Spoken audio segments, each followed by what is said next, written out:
Hello, नमस्कार, आदाब, सत श्री अकाल और अस्सलाम वालेकुम। मैं हूं मोहम्मद अहमद काज़मी, लेकर आया हूं आपका पसंदीदा कार्यक्रम नज़र दुनिया पर। खाड़ी से अमरीकी फ़ौजियों की वापसी की मांग के साथ ही अब एक हफ्ते के अंदर अमरीका के 2 जहाज़ गिर चुके हैं, जिनमें से एक अफ़गानिस्तान में और एक इराक़ में। 3 जनवरी को बगदाद में ईरान के जनरल कासिम सुलेमानी और इराक़ के हशद शाबी के अबू मेहदी अल मोहंदिस के अमरीकी हवाई हमले में मारे जाने के बाद जो हवा अमरीका मुखालिफ चली थी वो रुकने का नाम नहीं ले रही है। पिछले मंडे को अफ़गानिस्तान में एक अमरीकी जासूसी जहाज़ गिरा था, जबकि उसके बाद 29 जनवरी को इराक़ के अल फुरात टेलीविज़न चैनल ने खबर दी है कि ऐनुल असद छावनी के नज़दीक एक अमरीकी जहाज़ गिरा है। इसके अलावा ट्रंप ने हाल ही में ट्वीट करके कहा है कि इराक़ में अमरीकी सैनिक कम हो रहे हैं।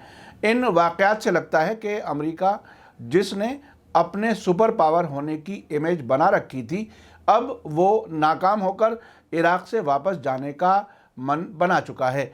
इराक़ की पार्लियामेंट और वहाँ के प्राइम मिनिस्टर अमरीका से अपनी सेना वापस करने को कह चुके हैं, लेकिन ट्रंप ने अभी तक सरकारी तौर पर अपनी फ़ौज की वापसी का शेड्यूल नहीं बताया है।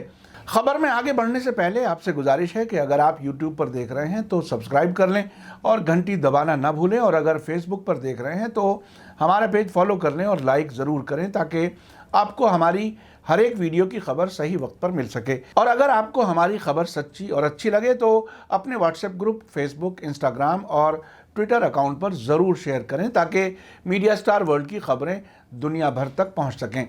खबर यह है कि मंडे को जिस अमरीकी फ़ौज के जहाज़ के तालिबान के कब्ज़े वाले अफ़गानिस्तान के गजनी सूबे में गिरने की खबर आई थी, जो कि बम्बार्डियर नॉर्थॉप ग्रुपमैन E-11A जासूसी जहाज़ तबाह हुआ था, उससे अफ़गानी सेना मरने वालों के शवों को नहीं निकाल पा रही है।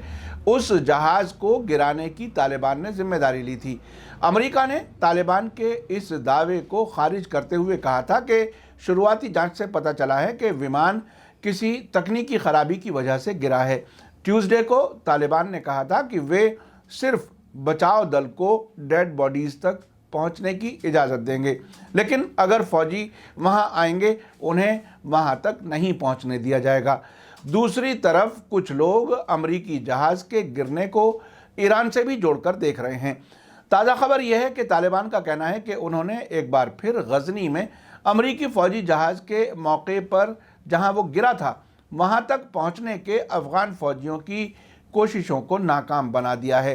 तालिबान के स्पोक्सपर्सन ज़बीहुल्लाह मुजाहिद के हवाले से कहा गया है कि अफ़गान फ़ौजियों ने, जिन्हें अमरीकी सेना कवर दे रही थी, यानी हवाई जहाज़ के ज़रिए उनको कवर दे रही थी, हेलीकॉप्टर के ज़रिए जहाज़ के मलबे तक पहुंचने की दूसरी बार कोशिश की, जिसके बाद तालिबान लड़ाकों और अफ़गान सैनिकों के बीच तेज़ झड़पें शुरू हो गईं और फ़ौजियों को वहां से उल्टे पांव भागना पड़ा। तालिबान के तर्जुमान मुजाहिद ने विमान के मलबे से 6 डेड बॉडीज़ निकाली हैं, लेकिन मरने वालों की सही तादाद का अंदाज़ा लगाना इसलिए मुश्किल है क्योंकि आग में सब कुछ झुलस गया है।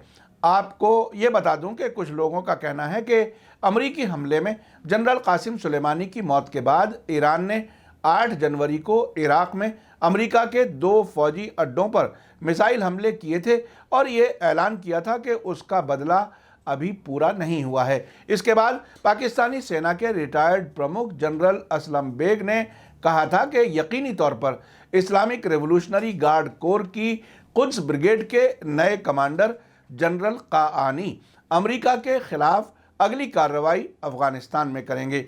सितंबर 2019 में तालिबान के 4 बड़े लोगों का डेलीगेशन ईरान में था, जब अमेरिका और तालिबान के बीच बातचीत रुकी हुई थी। ईरान इलाके में सभी से अपने किसी न किसी तरह के ताल्लुकात रखता है और ईरान और तालिबान दोनों अमरीकी फ़ौजियों के इलाके से निकाले जाने की मांग करते रहे हैं। अमेरिका ने अफ़गानिस्तान में गिरे जहाज़ में सवार अपने अफसरों की तादाद या उनकी पहचान के बारे में अभी तक कोई जानकारी आम नहीं की है। हालांकि ऐसी खबरें हैं कि मरने वालों में ईरान मामलों के अमेरिकी खुफिया विभाग CIA के स्पेशलिस्ट माइकल डी एंड्रिया, जो आयतुल्ला माइक के नाम से भी मशहूर हैं, शामिल हैं। आगे बढ़ने से पहले लेते हैं छोटा सा ब्रेक। खबर बहुत अहम है, आखिर तक ज़रूर देखें।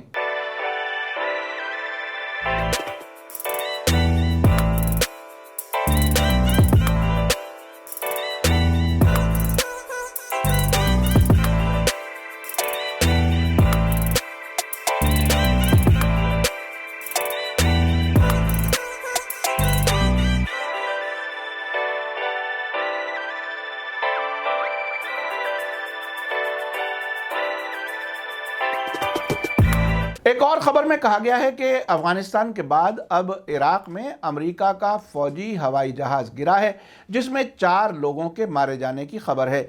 ईरान के मीडिया ने खबर इस तरह से दी है कि इराक में अमेरिका का एक फौजी हवाई जहाज गिर गया, जिसमें 4 आतंकी अमेरिकी सैनिक मारे गए हैं। इराकी मीडिया ने मुल्क के पश्चिमी सूबे अंबार में मौजूद अमेरिकी फौजी छावनी ऐनुल असद के नज़दीक एक अमेरिकी फौजी हवाई जहाज़ के गिरने की खबर दी है।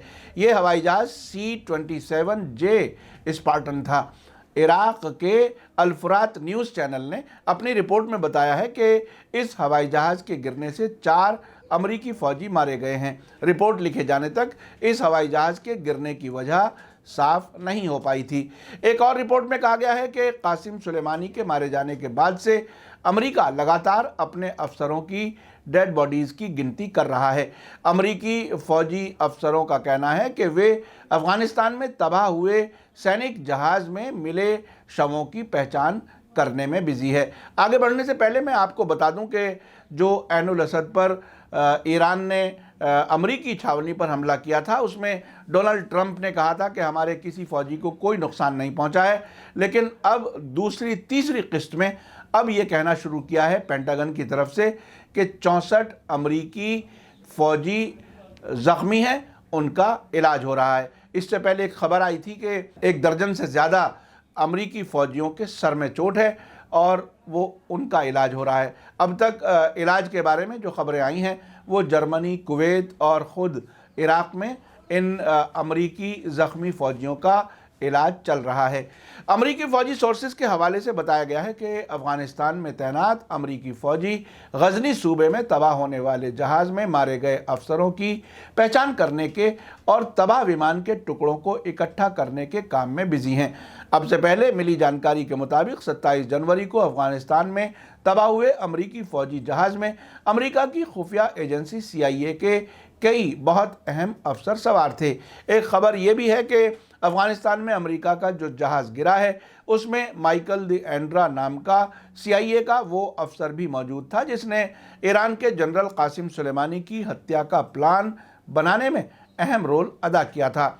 आपको बता दूं कि माइकल डी एंड्रा को मिडिल ईस्ट में अमेरिकी साजिशों को लागू करने वाले ख़ास लोगों में समझा जाता रहा है।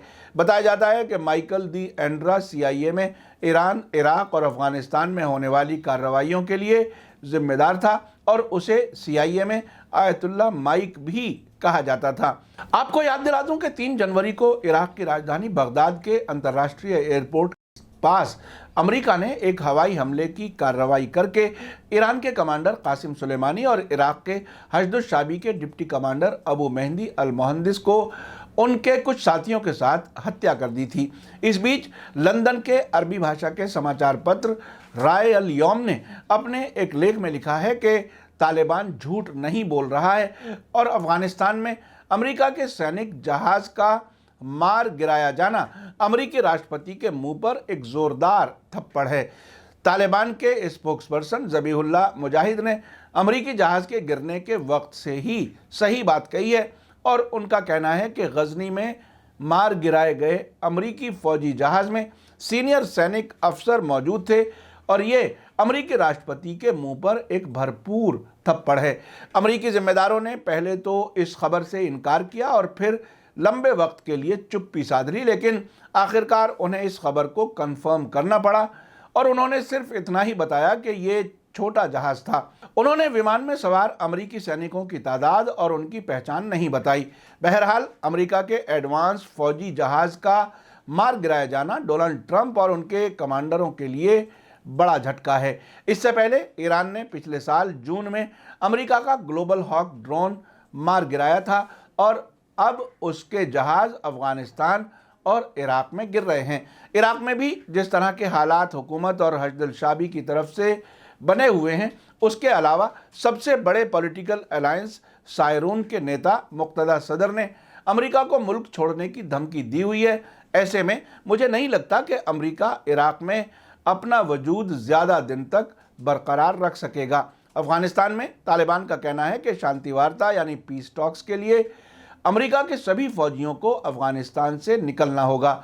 इस बीच राय अल यौम ने कुछ फौजी मामलात के एक्सपर्ट्स के हवाले से कहा है कि उनके दरमियान एक अहम सवाल गर्दिश कर रहा है कि अमेरिका के जहाज़ को गिराने में इस्तेमाल होने वाला तालिबान को एडवांस मिसाइल कहां से मिला है।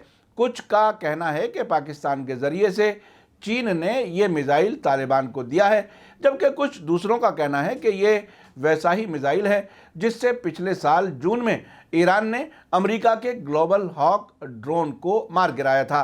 बहरहाल अमेरिकी डिफेंस मिनिस्ट्री यानी पेंटागन पूरी तरह से ताज्जुब में है और उसका कोई भी अफसर इस बारे में कुछ भी जानकारी देने से कतरा रहा है। अलबत्ता अमेरिका की तरफ से इस वाक़े पर चुप्पी बहुत कुछ कह रही है। अमेरिका अपने सैटेलाइट से हर छोटे से छोटे वाक़े की जानकारी पेश करता रहता है, जैसा कि उसने हाल ही में ईरान की राजधानी तेहरान में यूक्रेन के मुसाफिर जहाज़ के गिरने के बारे में लगातार रिपोर्टें दी थीं, लेकिन अपने फौजी जहाज़ के मारे जाने के बारे में वो पूरी तरह से चुप्पी साधे हुए है और जहाज़ में सवार लोगों की तादाद और उनके सैनिक रैंक के बारे में कुछ भी नहीं बता रहा। बहरहाल एक बात तो तय है कि अमेरिका के इस फौजी जहाज़ के मार गिराए जाने के बाद इलाके में नया तनाव शुरू होने वाला है। आखिर में आपको बता दूं कि ईरान, इराक और अफ़गानिस्तान में बुनियादी फ़र्क यह है कि तालिबान और अफ़गानिस्तान सरकार किसी न किसी तरह से अमेरिका से जुड़े हुए हैं, बल्कि अफ़गानिस्तान में जो सरकार है वो अमेरिका की मर्ज़ी की है और पीस टॉक्स के नाम पर ही सही पिछले एक साल की मुद्दत में 10 से ज़्यादा बार अमेरिका और तालिबान की कतर की राजधानी दोहा में मुलाकातें हो चुकी हैं, जिसमें अफ़गानिस्तान सरकार का कोई नुमाइंदा नहीं रहा। लेकिन ईरान में अमेरिका का चाहने वाला कोई नहीं है। वहाँ की सरकार और अवाम अमेरिका के ख़िलाफ़ हैं और उनके दरमियान कोई बातचीत नहीं है। इराक में भी ईरान का इतना असर है कि वहाँ भी अमेरिका के ख़िलाफ़ पहले से ही माहौल ख़राब था और अब 3 जनवरी को अमेरिकी हमले में ईरान और इराक के बड़े सैनिक कमांडरों के मारे जाने के बाद बगदाद में अमेरिकी एम्बेसी पर रॉकेट मारे जा रहे हैं और अमेरिकी फ़ौजी छावनियों को जेल में बदलने की बात हो रही है। पिछले साल जब सीरिया और इराक से दाइश के आतंकवादियों और अमेरिकी फ़ौजियों को अफ़गानिस्तान में पहुंचाए जाने की खबरें आ रही थी तो ऐसा लग रहा था कि तालिबान के साथ अमेरिका ने कुछ तय कर लिया है और दोनों के बीच कोई मामला तय हो गया है। लेकिन अब जिस तरह की खबरें हैं, जिसमें एक खुफिया महकमे के जहाज़ और उसमें सवार अहम अफसरों के मारे जाने की खबर आ रही है, ऐसे में लगता है कि अमेरिका के लिए अफ़गानिस्तान में भी हालात मुश्किल होते जा रहे हैं। लेकिन फिर भी हिलरी क्लिंटन के उस बयान को भुलाया नहीं जा सकता जिसमें उन्होंने कहा था कि तालिबान को अमेरिका ने ही मदद दी थी। हालांकि ट्रंप भी अपने चुनाव प्रचार में 2016 में कह चुके हैं कि दाइश आतंकवादी अमेरिका के उनसे पहले के राष्ट्रपति बराक ओबामा के ज़रिए बनाए गए थे। ये भी कहा जा सकता है कि अलग अलग वक्त में अमेरिका के नेताओं के सच्चे और झूठे बयानों को अगर एक साथ देखा जाए तो ये साबित हो जाता है कि सभी समस्याएं अमेरिका बहादुर की ही पैदा की हुई हैं। लेकिन अब ये तय है कि अमेरिका अब खाड़ी में बहुत ज़्यादा चैन से नहीं रह सकेगा। इसी के साथ मुझे दीजिए इजाज़त। मेरा कार्यक्रम कैसा लगा कमेंट्स में ज़रूर लिखें। धन्यवाद, शुक्रिया, थैंक यू। जय भारत, जय हिंद।